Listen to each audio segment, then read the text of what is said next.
ایک تو وہ لوگ ہیں جنہوں نے انبیاء کی دعوت کو قبول ہی نہیں کیا، اور دوسرے وہ لوگ ہیں جنہوں نے انبیاء کی دعوت کو تو قبول کر لیا، لیکن اب دعوت قبول کرنے کے بعد اصل مطیع اور فرما بردار وہی ہوگا جو اپنی سیاست میں، اپنی کاروبار میں، تجارت میں، عبادات میں، معاملات میں اپنے آپ کو شریعت کے تابع کر لیتا ہے، اللہ کے احکامات کا پابند ہو جاتا ہے، اللہ کے رسول صلی اللہ علیہ وسلم کی شریعت کا پابند ہو جاتا ہے۔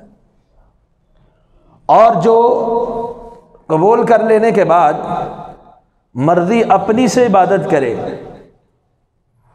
اس کے طریقہ کار کے لیے شرع کو نہ دیکھے، پھر ایسے آدمی کے قبول کرنے اور ماننے کا بھی کوئی خاص فائدہ نہیں رہتا، کیونکہ اعمال کا جو دار و مدار ہے وہ اتباع کے اندر ہے۔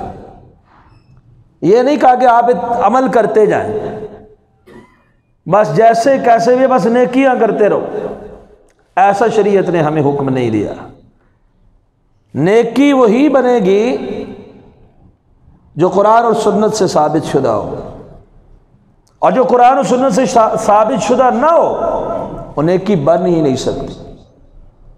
اللہ سبحانہ وتعالیٰ نے اہل کتاب کے متعلق فرمایا وَرَهْبَانِيَّةً ابْتَدَعُوهَا مَا كَتَبْنَاهَا عَلَيْهِمْ، رہبانیت دنیا کو ترک کرنا، جنگلوں میں چلے جانا، وہاں پہ چلے کاٹنا۔ عیسائیوں کے راہب کیا کرتے تھے، اپنے آپ کو بڑی مشقت میں ڈالتے، بڑی عبادت، بڑی ریاضت کرتے، لیکن اللہ فرماتے ہیں تو انہوں نے خود گڑھی ہے، اگرچہ اس کا مقصد ان کا نظریہ یہی تھا کہ اللہ راضی ہو جائے، لیکن اللہ فرماتے ہیں ما كتبناها عليهم الا ابتغاء وجه اللہ، ہم نے تو ان کے اوپر فرض ہی نہیں کی۔ انہوں نے رہبانیت ابتدعوها خود کر لی۔ اب اتنا مشکل کام کہ وہ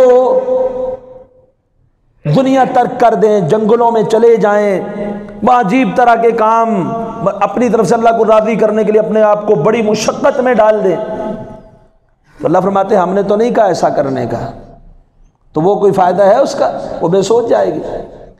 ایسے ہی ہمیں یہ نہیں کہ ہم روزہ رکھ لیں، ہم ساری رات جاگ لیں، عبادت کر لیں جیسے مرضی ہو، جب مرضی ہو، تو اس کا ہمیں فائدہ ہوگا؟ فائدہ نہیں ہوگا۔ فائدہ تب ہوگا جب وہ نیکی حقیقی نیکی ہو، اور نیکی حقیقت میں نیکی اس وقت ہوگی جب شریعت کے مطابق ہو۔ جب شریعت کے مطابق نہ ہو، ہم اپنے نظریات کے مطابق کوئی کام کریں گے، وہ نیکی کبھی بھی نہیں ہو سکتا۔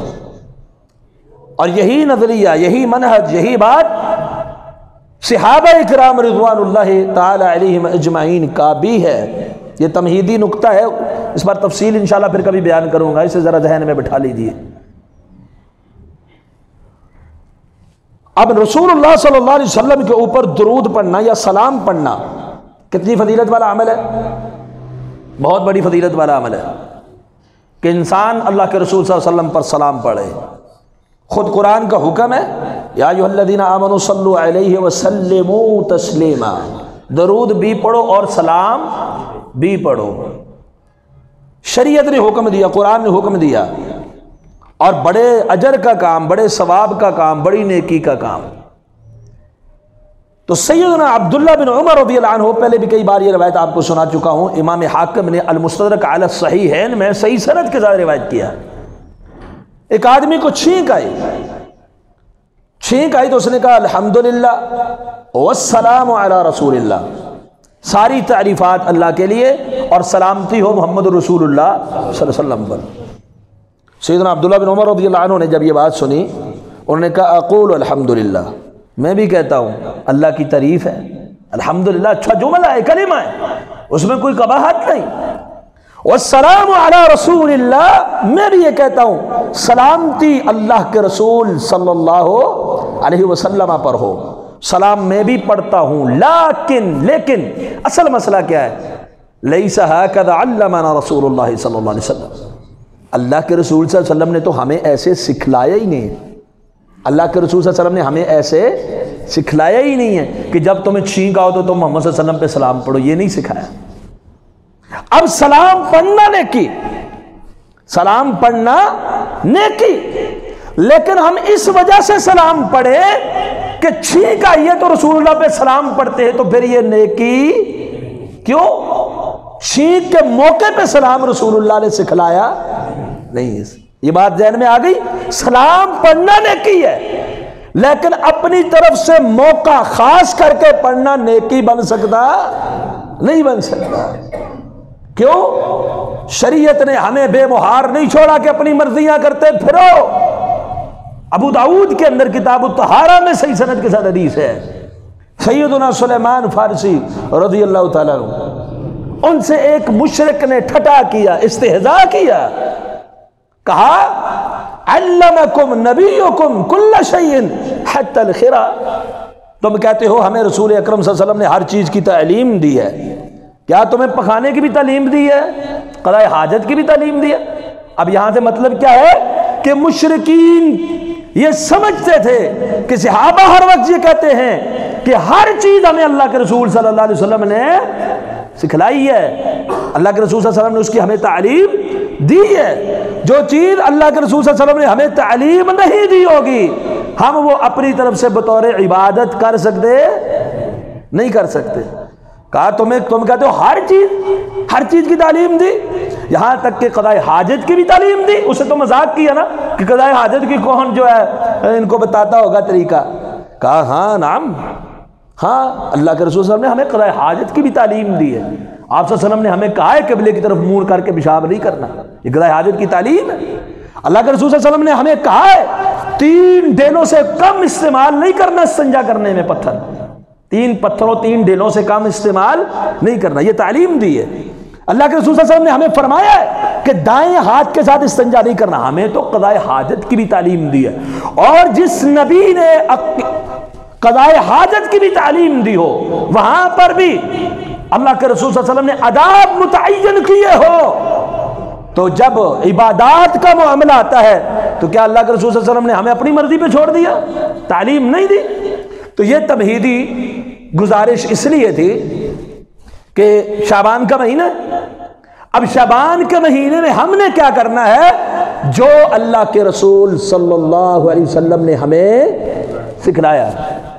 نیکی تب نیکی بنے گی جو شعبان میں شریعت متعین کرے گی، اور جسے ہم متعین کریں بغیر دلیل کے، چاہے شعبان ہو رمضان ہو شوال ہو ذوالقعدہ الحج محرم یا کوئی اور مہینہ ہو، وہ نیکی نہیں ہو سکتی۔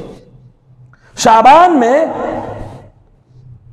اب اللہ نے انسان کو پیدا عبادت کے لیے کیا، سورہ الذاریات سورہ نمبر 51 کی آیت نمبر 56 میں اللہ ذوالجلال والاکرام فرماتے ہیں وَمَا خَلَقْتُ الْجِنَّ وَالْإِنسَ إِلَّا لِيَعْبُدُونَ، کہ ہم نے جنوں کو اور انسانوں کو عبادت کے لیے پیدا کیا ہے۔ اور عبادت کب کرنی ہے؟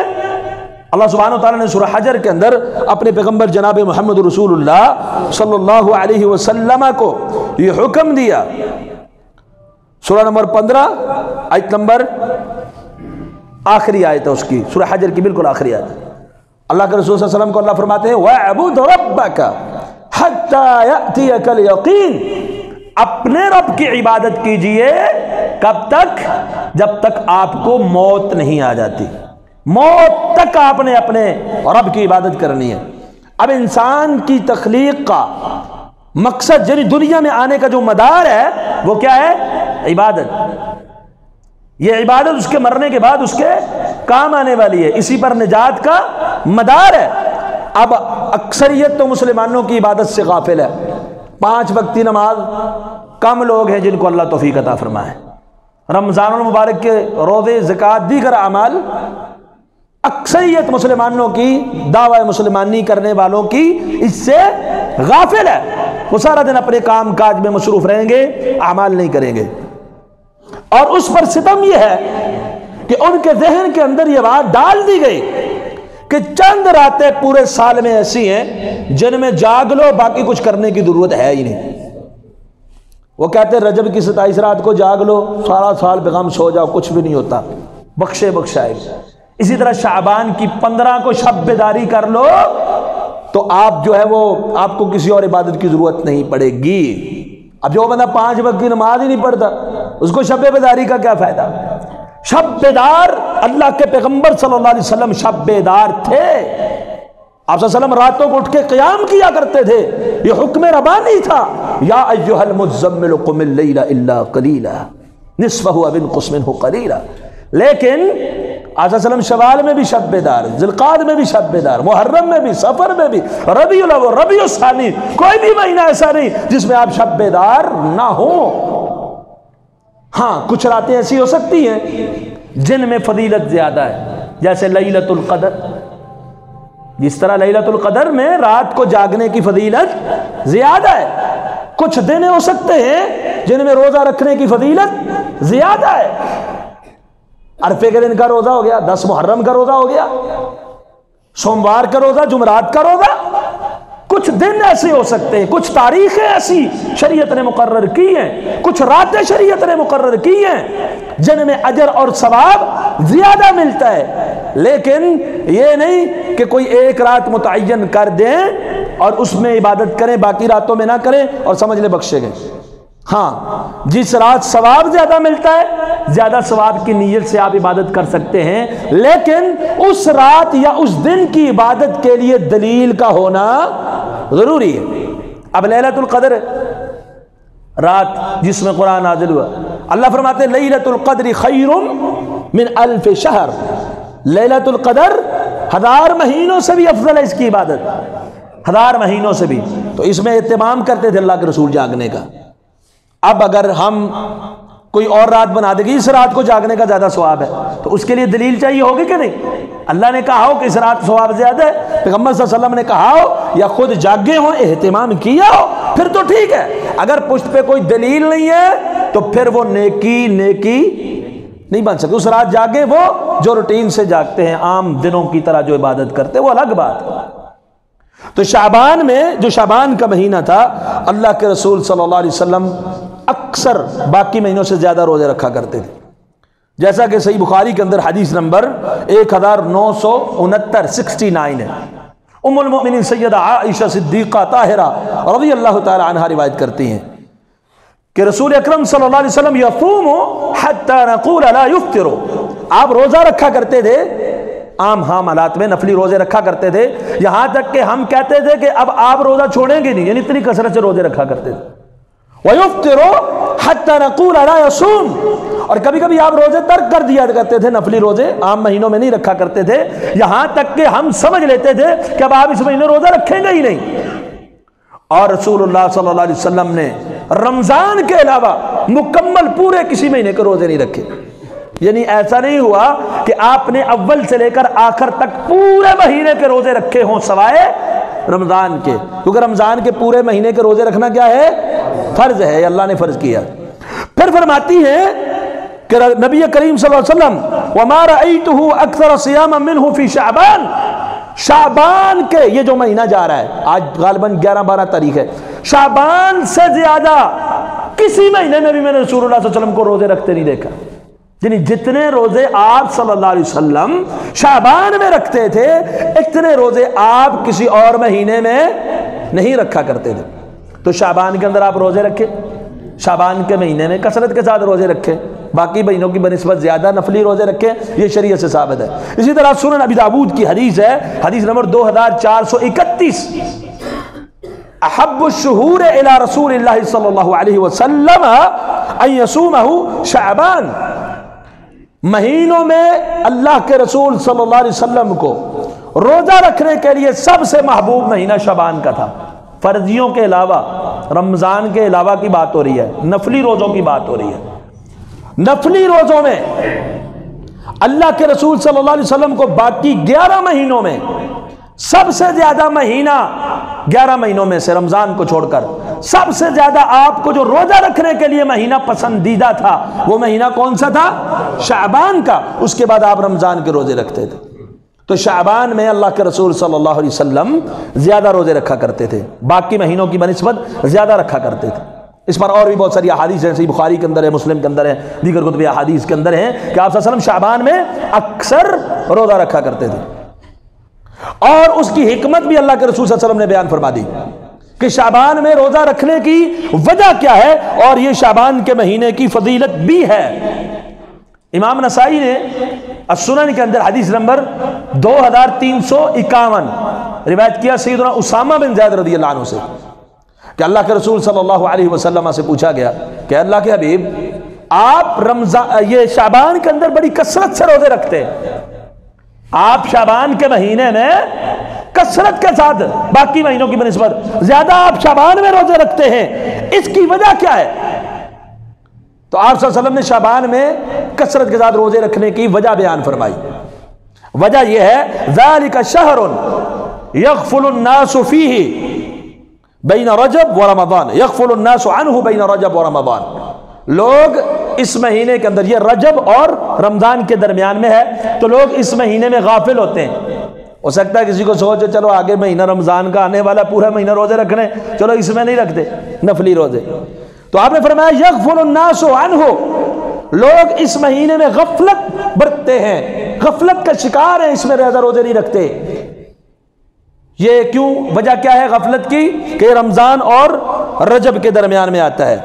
وَهُوَ شَهْرٌ، اب یہ اس مہینے کی فضیلت ہے، وَهُوَ شَهْرٌ تُرْفَعُ الْأَعْمَالُ فِيهِ إِلَى رَبِّ الْعَالَمِينَ، اور یہ وہ مہینہ ہے، شعبان کا مہینہ وہ مہینہ ہے، یہ اس مہینے کی فضیلت ہے کہ اللہ رب العالمین کی طرف اعمال اٹھائے جاتے ہیں، اللہ کے سامنے اعمال پیش کیے جاتے ہیں۔ اور یہ بات بھی یاد رکھیں، یہاں پر اعمال ہفتہ وار بھی اس کی پیشی ہوتی ہے، اعمال کی پیشی ہفتہ وار بھی ہوتی ہے۔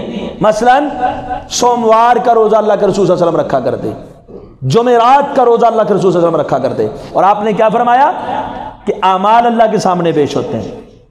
ہفتہ وار بھی پیشی ہوتی ہے نا، ہر ہفتے ہوتی ہے، جمعرات کو ہوتی ہے، سوار کو ہوتی ہے، آپ اس دن روزہ رکھتے ہیں۔ اور سالانہ پیشی ہوتی ہے، کہاں؟ کب؟ شعبان کے مہینے میں۔ ترفع الاعمال، ترفع فیہ الاعمال الی رب العالمین، رب العالمین کی طرف اس مہینے میں اعمال چڑھ جاتے ہیں، پیش کیے جاتے ہیں، بلند کیے جاتے ہیں، اٹھائے جاتے ہیں۔ اور فأحب ان يرفع عملی وانا صائم، میں اس بات کو پسند کرتا ہوں جب میرے عمل اٹھائے جائیں تو میں روزے کی حالت میں ہوں۔ آپ صلی اللہ علیہ وسلم روزہ شعبان کا کیوں رکھتے تھے؟ اس مہینے میں اعمال اٹھائے جاتے ہیں، اور آپ صلی اللہ علیہ وسلم فرماتے ہیں کہ مجھے یہ بات پسند ہے، محبوب ہے، میرا عمل جب اللہ کے سامنے پیش ہو تو میں روزے کی حالت میں ہوں۔ روزے کی حالت ایک بہترین حالت ہے، روزہ ایک بہترین عمل ہے۔ اس لیے ان احادیث سے یہ ثابت ہوا کہ اللہ کے رسول صلی اللہ علیہ وسلم نے جو شریعت نے جو ہمارے لیے یہ بات واضح کی ہے وہ یہ کی ہے، شعبان کے مہینے میں کثرت کے ساتھ آپ روزے رکھیں، جتنے رکھ سکتے ہیں، پورا مہینہ نہیں، جتنے رکھ سکتے ہیں۔ اور اس مہینے کی فضیلت یہ ثابت ہوئی کہ اس میں اعمال اٹھائے جاتے ہیں، انسانوں کے اعمال اللہ کے ہاں پیش کیے جاتے ہیں۔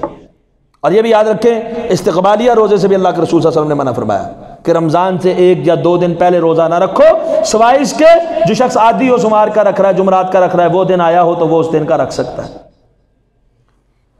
اللہ اکبر۔ اور رہی یہ بات کہ شعبان کی جو 15 تاریخ ہے اس کی کیا تاریخی حیثیت ہے، شرعی حیثیت ہے؟ ہمارے ہاں یہ ہوتا ہے کہ شعبان کی 15 رات کو جاگا جاتا ہے شب بیداری کے نام پر، اور شعبان کی 15 کا آگے روزہ رکھا جاتا ہے۔ باقی شعبان کے مہینے کوئی بات نہیں۔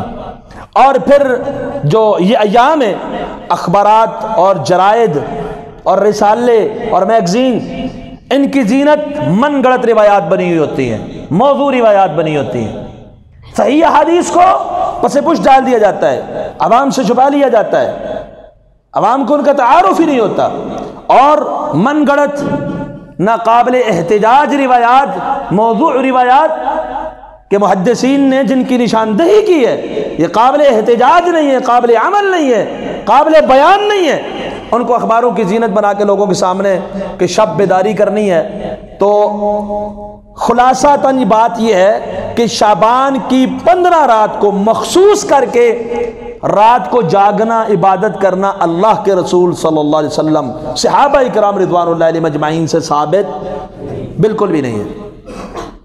اور شعبان کی 15 تاریخ کا اسپیشلی روزہ ثابت نہیں ہے۔ اس بات جو دلائل آتے ہیں میں ان کا بھی تذکرہ کروں گا۔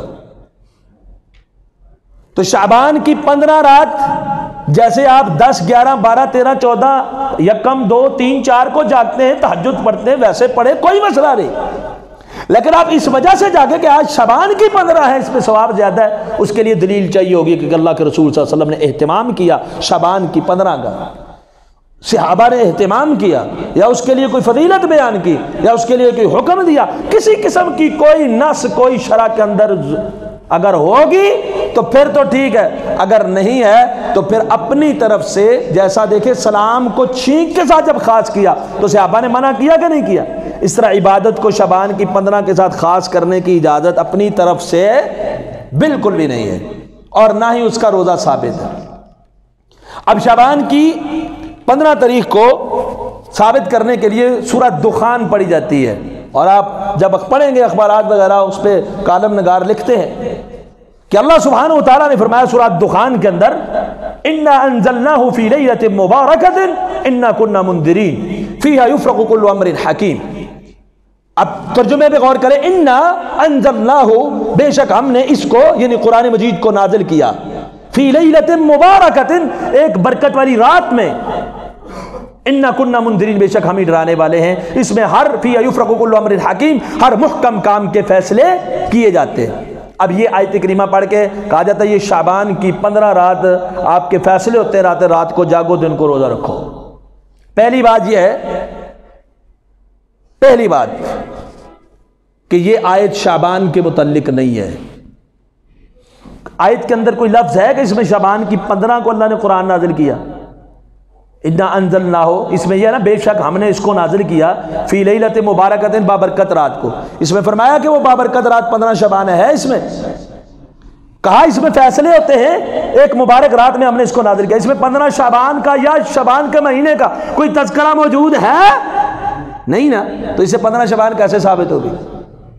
اچھا پھر یہ لیلہ مبارکہ ہے کون سی کہ اللہ فرماتے ہیں یہ لیلہ مبارکہ جس میں محکم کاموں کے فیصلے ہوتے ہیں، یہ کون سی ہے؟ یہ قرآن بتائے گا، قرآن مجید۔ اللہ نے شروع میں کیا فرمایا؟ اِنَّا أَنزَلْنَاهُ، بے شک ہم نے اس قرآن مجید کو اس مبارک رات کے اندر نازل فرمایا۔ اب آپ مجھے بتائیں سورہ قدر میں اللہ سبحانہ وتعالیٰ نے کیا فرمایا؟ اِنَّا أَنزَلْنَاهُ، آگے کیا ہے؟ فِي لَيْلَةٍ، اس کو ہم نے مبارک رات میں نازل کیا۔ سورہ دخان میں اللہ فرماتے ہیں، سورہ قدر میں اللہ فرماتے ہیں ہم نے قدر کی رات میں نازل کیا۔ وہ مبارک برکت والی رات کون سی ہے؟ کیوں اللہ فرماتے ہیں اس میں ہم نے نازل کیا؟ تو قرآن کب نازل ہوا؟ لیلۃ القدر۔ اچھا لیلۃ القدر شعبان کی 15 ہے کہ رمضان میں آتی ہے؟ اب بھی قرآن اٹھائیے، قرآن بتلائے گا۔ سورہ بقرہ سورہ نمبر 2 آیت نمبر 185، شہر رمضان الذی انزل فیہ القرآن، یہ لیلہ مبارکہ اور لیلۃ القدر کس مہینے میں ہے؟ کیوں؟ اللہ فرماتے ہیں ہم نے مبارک رات میں نازل کیا، لیلۃ القدر میں نازل کیا، اور دوسری طرف آیت کریمہ قرآن مجید کی شہر رمضان الذی انزل فیہ القرآن، رمضان کے مہینے میں قرآن نازل ہوا۔ شعبان کے مہینے کی کوئی ایک دلیل قرآن اور سنت کے اندر موجود ہے کہ قرآن نازل ہوا؟ وہاں شعبان کا ذکر نہیں، وہاں ذکر ہے نزول قرآن کا۔ دوسری جگہ پر نزول قرآن کے ساتھ لیلۃ القدر کا، وہ لیلۃ القدر ہی لیلہ مبارکہ ہے، اور لیلہ مبارکہ اور لیلۃ القدر کس مہینے میں ہے؟ قرآن کے مطابق وہ شہر رمضان۔ تو اس سے شعبان کیسے ثابت ہو گئی؟ اس سے شعبان ثابت کرنے والے لوگ نیچے لکھ دیتے ہیں اکرما، ایک مفسر نے کہا ہے کہ اس سے مراد شعبان کی 15 ہے۔ تو نہ یہ اللہ کے رسول صلی اللہ علیہ وسلم سے ثابت ہے شعبان کی 15 ہونا، نہ ہی کسی صحابی سے ثابت ہے، بلکہ قرآن کی نص سے کیا ثابت ہوتا ہے؟ امام ابن کثیر، تفسیر ابن کثیر بڑی معروف تفسیر کی کتاب ہے، امام ابن کثیر اسی آیت کی تفسیر کے اندر لکھتے ہیں کہ نص قرآنی سے، جس کا خلاصہ یہ ہے نص قرآنی سے ثابت ہوتا ہے کہ اس کو ہم نے نازل کیا مبارک رات میں، یا لیلہ مبارکہ وہ لیلۃ القدر ہے جو رمضان کے آخری عشرے کی طاق راتوں میں نص قرآنی سے ثابت ہو گیا کہ رمضان کا مہینہ ہے۔ اور یہ جو قول ہے کہ یہ شعبان کی 15 ہے، اس کا ثبوت نہیں ہے۔ اب اس کو لیلۃ المبارکہ نازل قرآن کیا گیا، یہ رمضان خود قرآن نے متعین کر دیا۔ اب قرآن کی نص کے خلاف اگر مفسرین کو دیکھیں گے تو مفسرین میں ابن کثیر، امام قرطبی اور ابن عربی اور دیگر کئی مفسرین نے اس قول کو باطل قرار دیا ہے کہ شعبان کی 15 اس سے مراد ہو۔ سب نے یہی کہا اس سے مراد کون سی رات ہے؟ لیلۃ القدر۔ کیوں؟ اللہ خود فرما رہے ہیں نا ہم نے اس میں نازل کیا، تو نازل تو اللہ نے رمضان کے مہینے میں کیا۔ تو یہ پہلی دلیل ہوتی ہے۔ اور اگر دوسری گزارش ہے، اگر بالفرض 1 منٹ کے لیے مان لیا جائے کہ اس سے مراد لیلۃ القدر ہے، تو اس سے یہ کہاں ثابت ہوا کہ آج رات کو خصوصی طور پہ جاگو؟ اس سے یہ کہاں ثابت ہوا اگلے دن کا روزہ رکھ لو؟ دوسری دلیل صحیح بخاری کی ایک حدیث، یہ تو قرآن مجید کی آیت تھی، صحیح بخاری کی ایک حدیث جماعت المسلمین میں سے بعض حضرات اس کو پیش کرتے ہیں کہ نبی اکرم صلی اللہ علیہ وسلم نے ایک آدمی سے پوچھا تھا صحیح بخاری کے اندر کہ کیا تم نے سرر ہذا الشہر کا لفظ یا سرارا یا سرارا تینوں طرح پڑھا جاتا ہے، اس مہینے کے شعبان کے مہینے کے سرر میں روزے رکھیں، تو اس سرر سے مراد شعبان کی 15 نہیں ثابت ہوتی، اس کا روزہ نہیں ثابت ہوتا۔ وجہ امام بخاری علیہ الرحمہ نے اس حدیث کے اوپر اب باب کون سا قائم کیا ہے؟ باب الصوم فی، صحیح بخاری اٹھا کے پڑھیں، اگلی حدیث تو ہے، باب کیا قائم کیا؟ باب الصوم فی آخر الشہر، مہینے کے آخر میں روزہ رکھنے کا بیان۔ مہینے کے سرر وسط کو بھی کہتے ہیں، آخر کو بھی کہتے ہیں، اول کو بھی کہتے ہیں۔ تو اب احتمال ہے تینوں معنی ہو سکتے ہیں، تو ائمہ محدثین نے سے کون سا معنی مراد لیا؟ باب الصوم فی آخر الشہر، مہینے کے آخر میں روزہ رکھنے کا بیان۔ اور امام نووی نے اور دیگر کئی شارحین حدیث نے یہاں پر ایک اشکال لا کے اس کا ایک جواب بھی دیا۔ انہوں نے کہا حضرت رسول اللہ صلی اللہ علیہ وسلم فرماتے ہیں شعبان کے آخر میں آپ نے روزہ نہیں رکھنا، تو یہ کیوں کہا کہ آپ نے رکھا کہ نہیں رکھا ایک آدمی کو؟ تو کہتے ہیں اس سے مراد وہ ہوگا جس نے نظر رکھی ہوگی، نظر مانی ہوگی۔ تو اب تو آگے رمضان کے فرضی روزے آنے والے، اس لیے اللہ کے رسول صلی اللہ علیہ وسلم نے کہا پہلے نظر والی پوری کر، نہیں تو بعد میں اس کی قضائی دے، جب رمضان ختم ہو جائے تو شوال میں 2 روزے یا 1 روزہ رکھ لینا۔ اور اگر اس سے مراد وسط ہی لیا جائے تو نبی صلی اللہ علیہ وسلم ہر مہینے کے ایام بیض 13، 14، 15 کے روزے رکھا کرتے تھے۔ ایام بیض، اس کو شعبان کو خاص کرنا یہ قرآن و سنت سے ثابت ہے۔ ویسے آپ 15 شوال کا بھی رکھیں نا، 13، 14، 15 ایام بیض کے روزے اللہ کے رسول صلی اللہ علیہ وسلم رکھا کرتے تھے، چاہے وہ کوئی بھی مہینہ ہو۔ شعبان میں بھی آپ رکھ سکتے ہیں، 13 کو رکھیں، 14 کو رکھیں، 15 کو رکھیں، لیکن آپ اس لیے روزہ رکھیں کہ آج شعبان کی 15 تاریخ ہے، اس میں زیادہ فضیلت ہے یا اسبات ہے، تو اس کے لیے دلیل دینی پڑے گی جو کہ قرآن و سنت کے اندر موجود نہیں۔ جامع ترمذی کی ایک حدیث پیش کی جاتی ہے، سیدہ عائشہ صدیقہ فرماتی ہے، یہ حدیث اخباروں میں بالکل فرنٹ پیج پہ لگائی ہوتی ہے کہ سیدہ عائشہ فرماتی ہے اللہ کے رسول صلی اللہ علیہ وسلم بقیع میں چلے گئے، میں نے آپ کا پیچھا کیا، اختصار کرتا ہوں، آپ کا پیچھا کیا تو آپ صلی اللہ علیہ وسلم نے جب مجھے دیکھ لیا تو کہا کیا تم مجھ پہ شک کرتی ہو کہ تم سمجھتی ہو میں کسی اور زوجہ کے گھر میں چلا گیا ہوں؟ تو آپ بقیع کے اندر گئے تو اس وقت آپ نے اس موقع پر یہ بیان فرمایا کہ اللہ تعالیٰ شعبان کی 15 تاریخ کو آسمان دنیا پر مطلع ہو کر فرماتے ہیں کہ آج کے دن بنو کلب کی جتنی بکریوں کے بال ہیں اتنے لوگوں کو میں نے معاف کر دیا۔ اب یہ حدیث کہاں ہے؟ جامع ترمذی کے اندر۔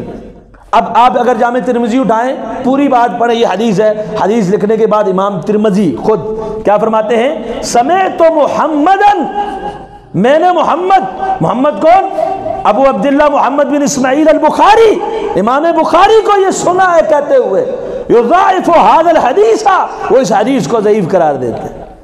امام ترمذی حدیث لائے، حدیث لانے کے بعد فرماتے ہیں میرے امام بخاری رحمت اللہ علیہ اس حدیث کو ضعیف قرار دیتے ہیں، اور ضعف کی وجہ بھی وہاں پہ لکھ دی، اور امام بخاری کی بتائی ہوئی وجہ بھی لکھ دی، اور وہی وجہ ہے اس کے ضعف کی۔ کیا فرمایا؟ حجاج بن ارطاد یحییٰ بن ابی کثیر کے درمیان انقطاع ہے، ان کا سماع ثابت نہیں۔ ایک وجہ، ایک راوی حجاج بن ارطاد یحییٰ بن ابی کثیر سے سن رہا ہے، اس کا سماع ثابت نہیں، درمیان میں انقطاع ہے۔ اور دوسرا یحییٰ بن ابی کثیر کا عروہ سے سماع ثابت نہیں، 2 جگہ پہ انقطاع سند میں، 2 جگہ پہ سند میں انقطاع ہے۔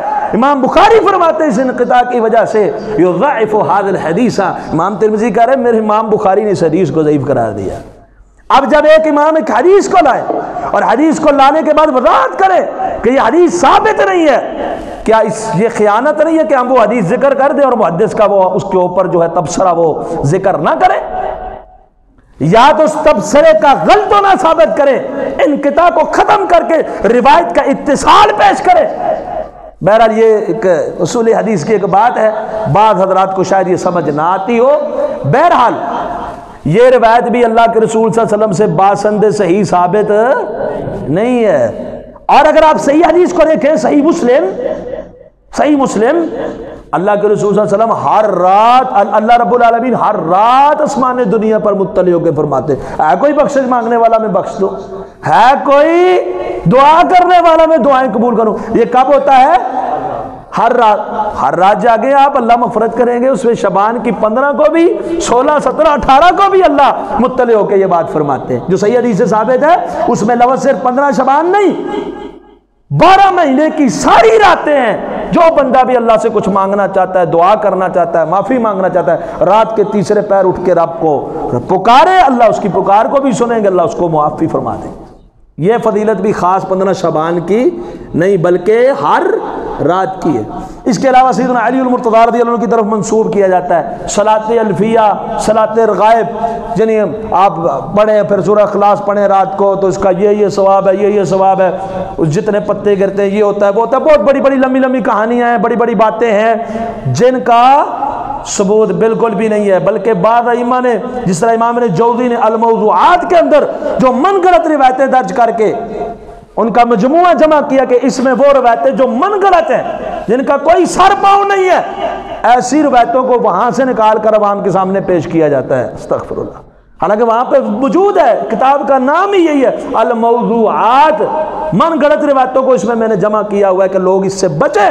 اسی کتاب سے روایتیں لے کے لوگوں کے سامنے پھیلائی جاتی ہیں کہ یہ ثواب ہے۔ صلاۃ الفیہ بھی ثابت نہیں، رغائب یعنی اس رات کی خاص نہ کوئی نماز ثابت ہے، نہ شب بیداری ثابت ہے، نہ ہی کوئی عمل ثابت ہے، اور نہ ہی خصوصی طور پر 15 شعبان کا روزہ شریعت سے ثابت ہے۔ اللہ سے دعا ہے اللہ ہمیں کتاب و سنت پر عمل پیرا ہونے کی توفیق عطا فرمائے۔ قل قولی ھذا استغفر اللہ لی ولکم ولسائر المسلمین۔